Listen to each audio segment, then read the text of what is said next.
नमस्कार रत्नागिरीकर. थंडी पडते, थंडीचं प्रमाण सुद्धा वाढतंय आणि लोक थंडीचा एक आनंद सुद्धा घेत आहेत. पण जरी थंडी असली तरी राजकारणाची चर्चा मात्र रत्नागिरीत गेल्या आठवडाभर चालू आहे. ज्या दिवशी रत्नागिरी नगरपालिकेचं मतदान झालं 2 तारखेला, तिथपासून चर्चा आहे ती आता पुन्हा 31 तारखेला अधिक होणार आहे. कारण त्या दिवशी संपूर्ण रत्नागिरी नगरपालिकेचा निकाल जाहीर होणार आहे.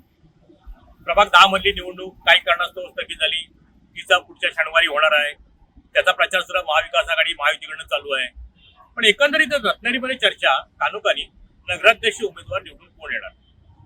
एकंदरीत सारासार विचार केला तर जवळजवळ 64,776 मतदार रत्नागिरीमध्ये होते. त्यापैकी किमान 35,000 मतदारांनी मतदान केलंय. उमेदवार रिंगणात आहेत 6, पण प्रमुख लढत होणार आहे ती महाविकास आघाडीच्या सौ शिवानी सावंत माने आणि महायुतीच्या शिल्पा सुर्वे.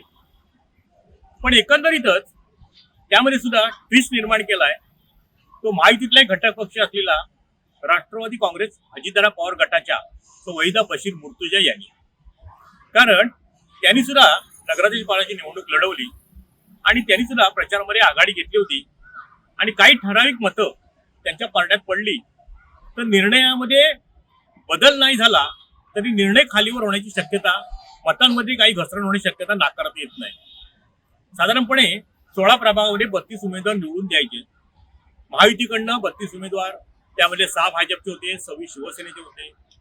तसंच महाविकास आघाडीमध्ये सुद्धा उद्धव ठाकरे सेनेचे होते, एखादा काँग्रेसचा होता. आणि एकंदरीत सारी परिस्थिती बघितली तर चर्चा करणं चालूच आहे नगराध्यक्ष कोण होणार. पण बऱ्याचशा जणांच्या चर्चेतनं महायुतीला फायदा होईल अशी शक्यता बऱ्याच ठिकाणी वर्तवली जाते. पण नेमकी आघाडी कितीची राहील किंवा महाविकास आघाडी कशा प्रकारे लढत येईल, या दोघांच्या लढतीमध्ये वहिदा मुर्तुजा नेमकं काय करतील, त्यांना किती मतं पडतील. विशेषतः मुस्लिम बहुल भागामध्ये त्यांना बऱ्यापैकी मतदान झालेलं आहे असंही आकडेवारी काही ठिकाणी बोलली जाते. पण एकंदरीत ही चर्चा या थंडीच्या राजकारणात मात्र गरमागरम होते. पण निकालाला अजून जवळजवळ आठवडाभर आहे. म्हणजे पुढच्या रविवारी निकाल आहे 21 तारखेला. मतदान मोजणी नगरपालिका संत गाडगेबाबा सभागृहात होणार आहे. त्या ठिकाणी चोख पोलीस बस ठेवण्यात आलेला आहे. परंतु 1 नंबर वार्डामध्ये काय होईल त्या ठिकाणची चर्चा जास्त अधिक आहे. नंतर 5 नंबर वार्डामध्ये नेमकं काय होईल त्याची पण चर्चा आहे. प्रभाग क्रमांक 15 मध्ये विपिन मंदरकर शहराध्यक्ष असलेला प्रभागात तिथे दादा डेकणे सुद्धा भाजपचे शहराध्यक्ष आहेत आणि त्यांच्या सुविध पत्नी सुद्धा त्या ठिकाणी निवडून लढवतात. त्या जिल्ह्याच्या महिला जिल्हाध्यक्ष भाजपच्या. त्या ठिकाणी सुद्धा रणकंदन माजलेलं आहे. तिथे अपक्षांनी वातावरण निर्माण केलंय, चुरस निर्माण केलेली आहे. अशा चर्चा आता कानोकानी ऐकायला येत आहेत.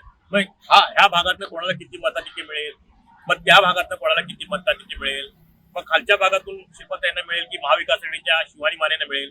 वरच्या भागात मतदान काही प्रमाणात कमी झालंय, महायुतीच्या शिल्पाताईंना त्यामध्ये मतदान त्यामध्ये कमी पडेल का, अशा चर्चा आता रंगू लागल्यात.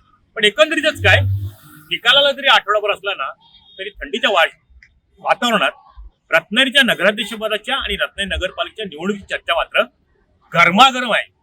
आता वाट पाहूया 21 तारखेला. तोपर्यंत थंडीचा आस्वाद रत्नागिरीकरांनो घेत राहा. टाइम डिले करता किशोर मोरे, रत्नागिरी.